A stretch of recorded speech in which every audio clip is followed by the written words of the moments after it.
സഹോദരരെ, ജെറമിയായുടെ പുസ്തകത്തിൽ നിന്നുള്ള വായന 18-ാം അധ്യായം 18 മുതൽ 20 വരെയുള്ള തിരുവചനങ്ങൾ. അപ്പോൾ അവർ പറഞ്ഞു, വരുവിൻ, നമുക്ക് ജെറമിയായ്ക്കെതിരെ ഗൂഢാലോചന നടത്താം. എന്തെന്നാൽ പുരോഹിതനിൽ നിന്ന് നിയമോപദേശവും ജ്ഞാനിയിൽ നിന്ന് ആലോചനയും പ്രവാചകനിൽ നിന്ന് വചനവും നശിച്ചു പോവുകയില്ല.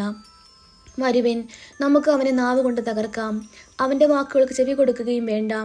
കർത്താവെ, എൻ്റെ പ്രാർത്ഥന കേൾക്കണമേ. എൻ്റെ ശത്രുക്കൾ പറയുന്നത് ശ്രദ്ധിക്കണമേ. നന്മയ്ക്ക് പ്രതിഫലം തിന്മയോ? അവർ എൻ്റെ ജീവന് വേണ്ടി കുഴി കുഴിച്ചിരിക്കുന്നു. അവരെപ്പറ്റി നല്ലത് പറയാനും അങ്ങയുടെ കോപം അവരിൽ നിന്ന് അകറ്റാനും ഞാൻ അങ്ങയുടെ മുൻപിൽ നിന്നത് ഓർക്കണമേ. നമ്മുടെ കർത്താവായ മിശിഹായ്ക്ക് സ്തുതി. സഹോദരരെ, വിശുദ്ധ മത്തായി എഴുതിയ സുവിശേഷം 20-ാം അധ്യായം 17 മുതൽ 28 വരെയുള്ള തിരുവചനങ്ങൾ. യേശു തൻ്റെ 12 പേരെ മാത്രം കൂട്ടിക്കൊണ്ട് ജെറുസലേമിലേക്ക് യാത്ര ചെയ്യുമ്പോൾ വഴിയിൽ വെച്ച് അരുളി ചെയ്തു, ഇതാ, നമ്മൾ ജെറുസലേമിലേക്ക് പോകുന്നു.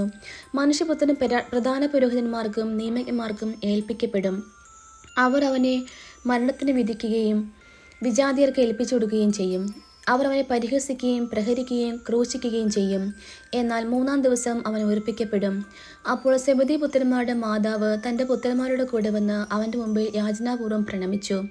അവൻ അവളോട് ചോദിച്ചു, നിനക്ക് എന്താണ് വേണ്ടത്? അവൾ പറഞ്ഞു, നിന്റെ രാജ്യത്തിൽ എൻ്റെ ഈ 2 പുത്രന്മാരിൽ ഒരുവൻ നിന്റെ വലത്തുവശത്തും അപരൻ ഇടത്തുവശത്തും ഇരിക്കുന്നതിന് കൽപ്പിക്കണമേ. യേശു മറുപടി നൽകി, നിങ്ങൾ ചോദിക്കുന്ന എന്താണെന്ന് നിങ്ങൾ അറിയുന്നില്ല. ഞാൻ കുടിക്കാൻ പോകുന്ന പാനപാത്രം കുടിക്കാൻ നിങ്ങൾക്ക് കഴിയുമോ? അവർ പറഞ്ഞു, ഞങ്ങൾക്ക് കഴിയും. അവൻ അവരോട് പറഞ്ഞു, എൻ്റെ പാനപാത്രം തീർച്ചയായും നിങ്ങൾ കുടിക്കും. എന്നാൽ എൻ്റെ വലത്തുവശത്തും ഇടത്തുവശത്തും ഇരിക്കാനുള്ള വരം നിങ്ങൾക്ക് നൽകേണ്ടത് ഞാനല്ല. അത് എൻ്റെ പിതാവ് ആർക്കു വേണ്ടി സജ്ജമാക്കിയിരിക്കുന്നുവോ അവർക്കുള്ളതാണ്.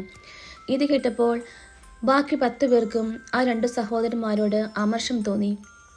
എന്നാൽ യേശു അവരെ അടുത്ത് വിളിച്ച് ഇപ്രകാരം പറഞ്ഞു, വിജാതിയുടെ ഭരണകർത്താക്കൾ അവരുടെ മേൽ യജമാനത്വം പുലർത്തുന്നുവെന്നും അവരുടെ പ്രമാണികൾ അവരുടെ മേൽ അധികാരം പ്രയോഗിക്കുന്നുവെന്നും നിങ്ങൾക്കറിയാമല്ലോ.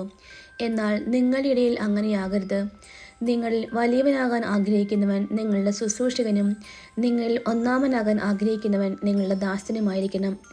ശുശ്രൂഷിക്കപ്പെടാനല്ല, ശുശ്രൂഷിക്കാനും അനേകരുടെ മോചനദ്രവ്യമായി സ്വജീവൻ കൊടുക്കാനും മനുഷ്യപുത്രൻ വന്നിരിക്കുന്നത് പോലെ തന്നെ. നമ്മുടെ കർത്താവായ മിശിഹായ്ക്ക് സ്തുതി.